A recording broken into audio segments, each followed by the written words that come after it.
Assalamualaikum warahmatullahi wabarakatuh. Perkenalkan, nama saya Nurul Amalia dari Prodi Tasawuf dan Psikoterapi. Di sini saya akan membahas tentang amalan Tarekat Qadiriyah wa Naqsabandiyah dalam menumbuhkan sikap sabar untuk bermujahadah. Pondok Pesantren Mambaul Hikam, Kutat Utara, Kecamatan Tanggulangin, Kabupaten Sidoarjo. Nah, untuk pembahasan yang pertama yakni latar belakang. Tarekat Qadiriyah wa Naqsabandiyah adalah sebuah tarekat yang merupakan unifikasi dari dua tarekat besar, yakni Tarekat Qadiriyah dan Naqsabandiyah. Nah, kedua tarekat tersebut ini kemudian dimodifikasi sedemikian rupa sehingga terbentuk sebuah tarekat yang mandiri dan berbeda dengan kedua tarekat induknya. Perbedaan itu terutama terdapat dalam bentuk-bentuk riadat dan ritualnya. Penggabungan dan modifikasi yang sedemikian ini memang suatu hal yang sering terjadi di dalam tarekat Qadiriyah. Untuk pembahasan selanjutnya yakni rumusan masalah. Berdasarkan penjelasan latar belakang di atas, untuk mengupas permasalahan yang akan dibahas, penulis merumuskan beberapa permasalahan berbagai berikut. Yang pertama yakni tentang bagaimana ajaran Tarekat Qadiriyah wa Naqsabandiyah dalam Pondok Pesantren Mambaul Hikam, Desa Putat, Kecamatan Tanggulangin, Sidoarjo. Dan yang kedua yakni bagaimana implementasi ajaran yang terdapat dalam Tarekat Qadiriyah wa Naqsabandiyah dalam kehidupan sosial masyarakat sekitar Pondok Pesantren Mambaul Hikam. Dan yang ketiga yakni apakah ajaran Tarekat Qadiriyah wa Naqsabandiyah ini berpengaruh terhadap sikap sabar dalam bermujahadah. Untuk poin yang selanjutnya yakni tujuan penelitian. Nah, pada umumnya penelitian ini merupakan cara untuk menemukan, menguji, dan mengembangkan sebuah kebenaran dari suatu pengetahuan. Adapun tujuan dalam penelitian ini sebagai berikut. Yang pertama yakni untuk mengetahui bagaimana ajaran Tarekat Qadiriyah wa Naqsabandiyah ini di dalam Pondok Pesantren Mambaul Hikam, Desa Putat, Kecamatan Tanggulangin, Sidoarjo. Dan yang kedua, untuk mengetahui dan memahami ajaran Tarekat Qadiriyah wa Naqsabandiyah dalam kehidupan sosial masyarakat di Desa Putat, Kecamatan Tanggulangin, Sidoarjo. Untuk yang ketiga yakni untuk mengetahui dan memahami ajaran Tarekat Qadiriyah wa Naqsabandiyah ini berpengaruh terhadap sikap sabar dalam bermujahadah. Untuk pembahasan yang keempat yakni manfaat dalam penelitian. Di sini penulis menyajikan dua manfaat, yakni manfaat secara teoritis dan secara praktis. Manfaat secara teoritis yakni dengan dilakukannya penelitian ini diharapkan untuk menambah wawasan dan pengetahuan tentang ajaran Tarekat Qadiriyah wa Naqsabandiyah dalam lingkup keagamaan yang berkaitan dengan sifat sabar dan bermujahadah bagi para pembacanya. Dan untuk manfaat yang kedua yakni manfaat secara praktis.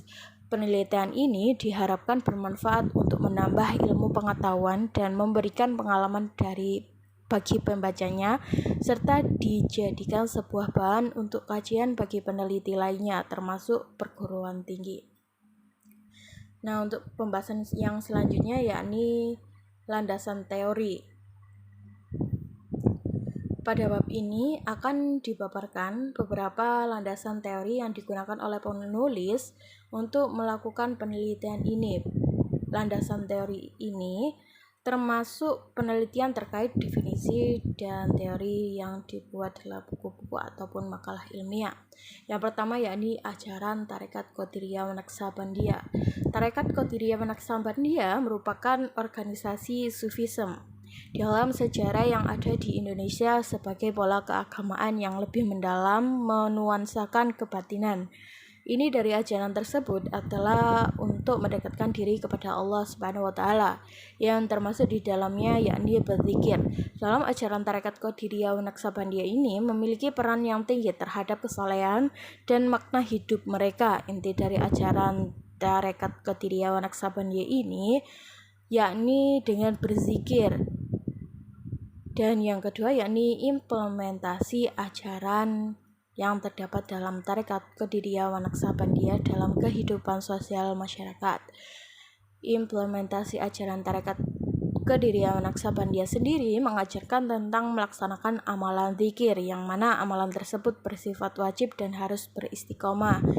Dan yang kedua yakni pengamalan dari segi perilaku atau akhlak yang memiliki perilaku yang baik dalam kehidupan sehari-hari.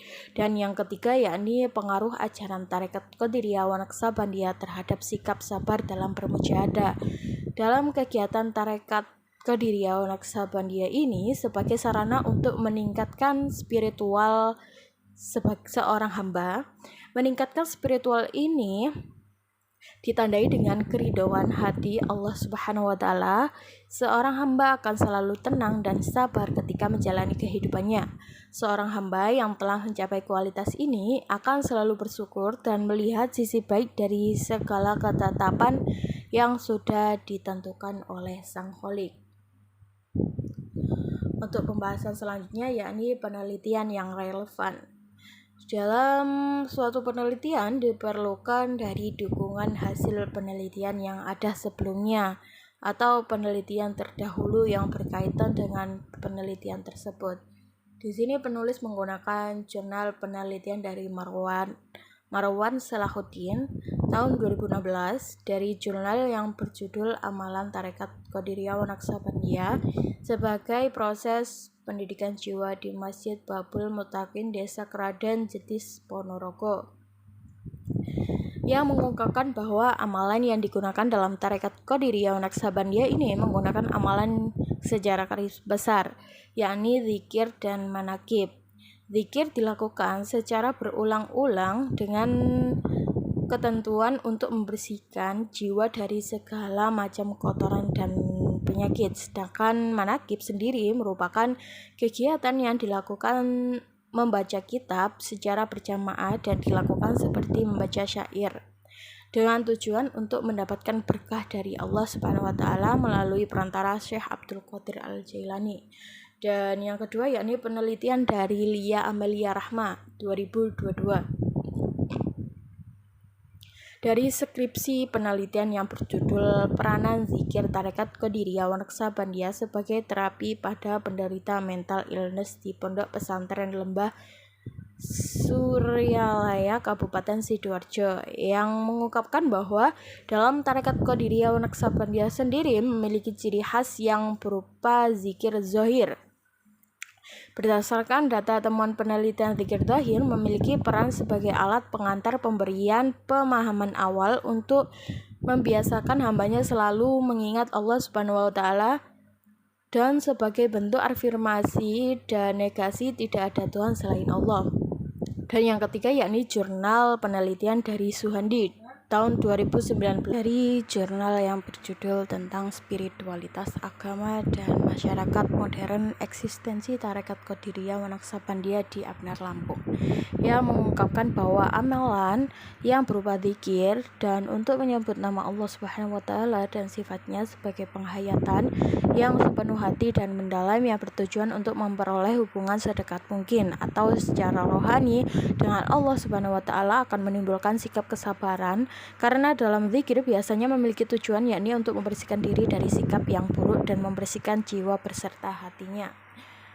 Untuk yang keempat yakni jurnal penelitian dari Siswanto Aris Munandar, Sigit Susanto dan Wahyu Nugroho tahun 2020 dari jurnal yang berjudul Tarekat Qadiriyah Naksabandia terhadap Kesalahan Sosial Masyarakat Dusun Kemutri Sukoharjo Sleman, yang menjelaskan bahwa kegiatan tarekat Qadiriyah Naksabandia menurut Kiai Ufis Syahrizal merupakan sarana sebagai peningkatan spiritual. Seorang hamba meningkatkan spiritualitas ditandai dengan keridhaan kepada Allah, dan seorang hamba akan selalu tenang dan sabar ketika menjalani kehidupannya. Amalan-amalan tarekat dan kegiatan keagamaan yang dibina oleh tarekat Qadiriyah Naksabandia memberikan pengaruh spiritual pada jamaah dan warga dusun. Secara umum pengaruh spiritual tersebut antara lain yakni mendekatkan diri kepada Allah, menjadi pribadi yang berakhlak mulia, menjadi pribadi yang tawakal, dan berkepribadian yang sabar dan ridho. Untuk pembahasan selanjutnya yakni tempat dan waktu dalam penelitian.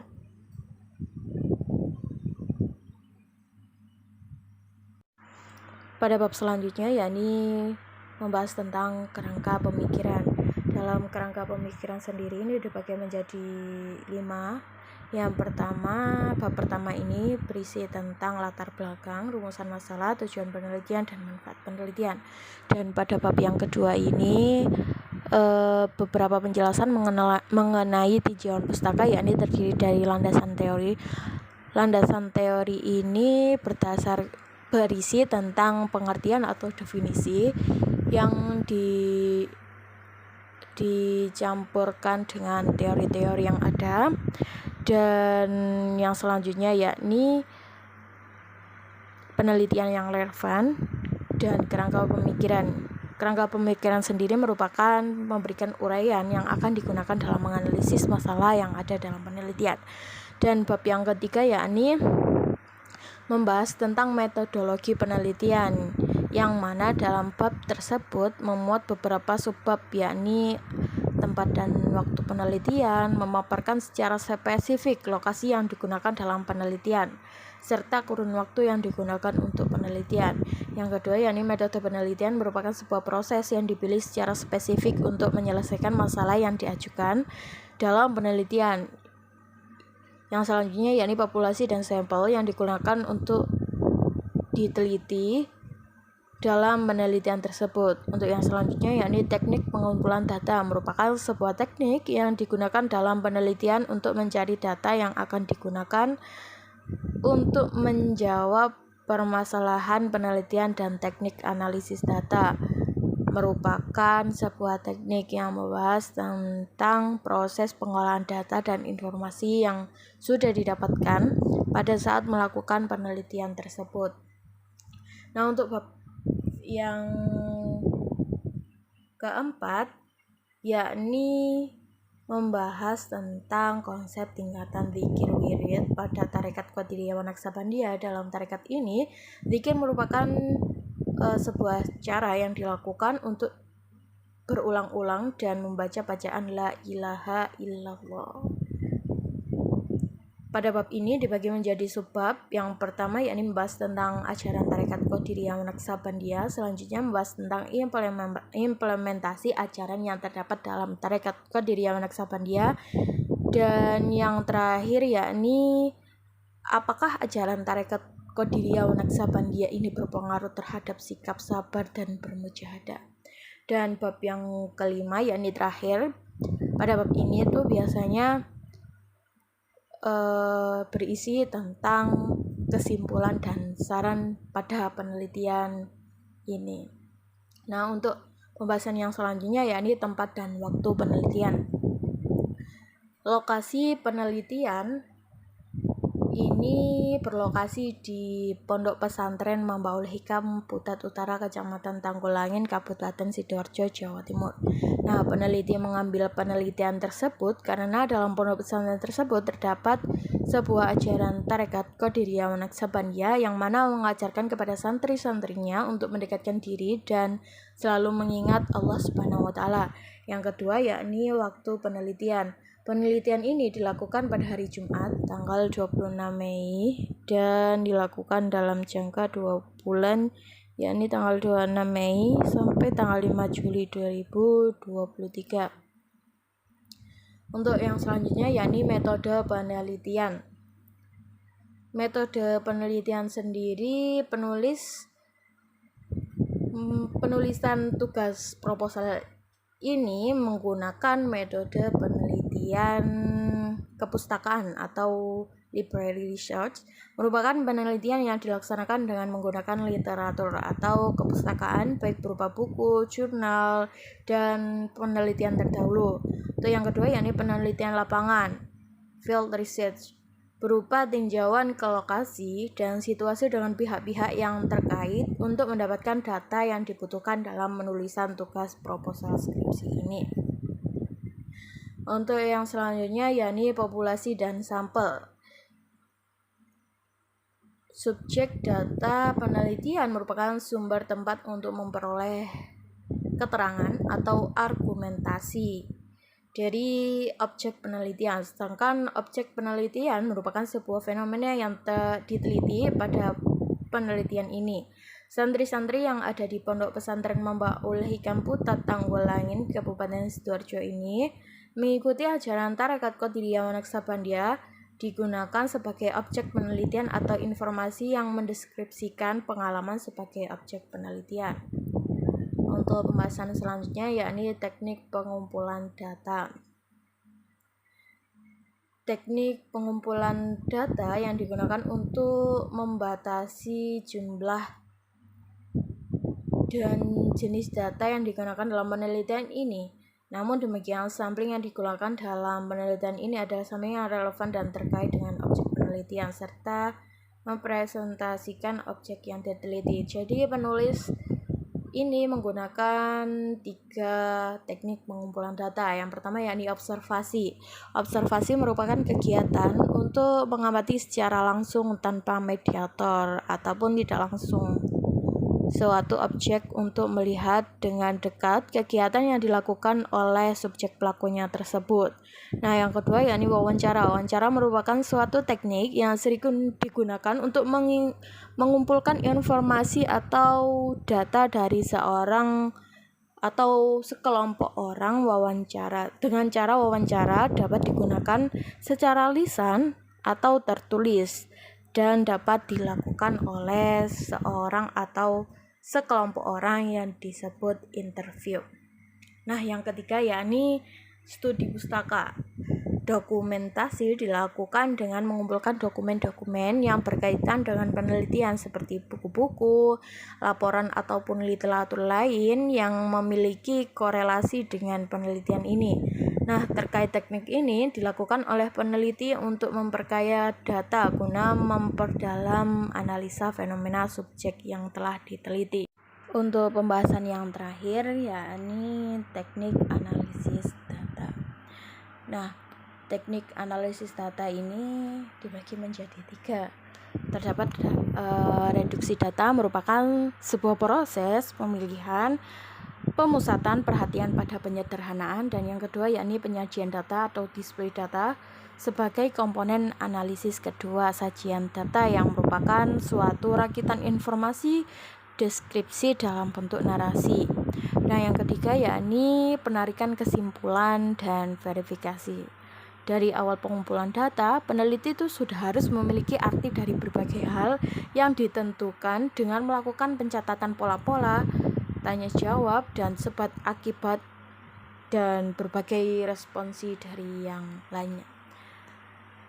Mungkin itu saja yang bisa saya sampaikan. Sekian dari saya. Wassalamualaikum warahmatullahi wabarakatuh.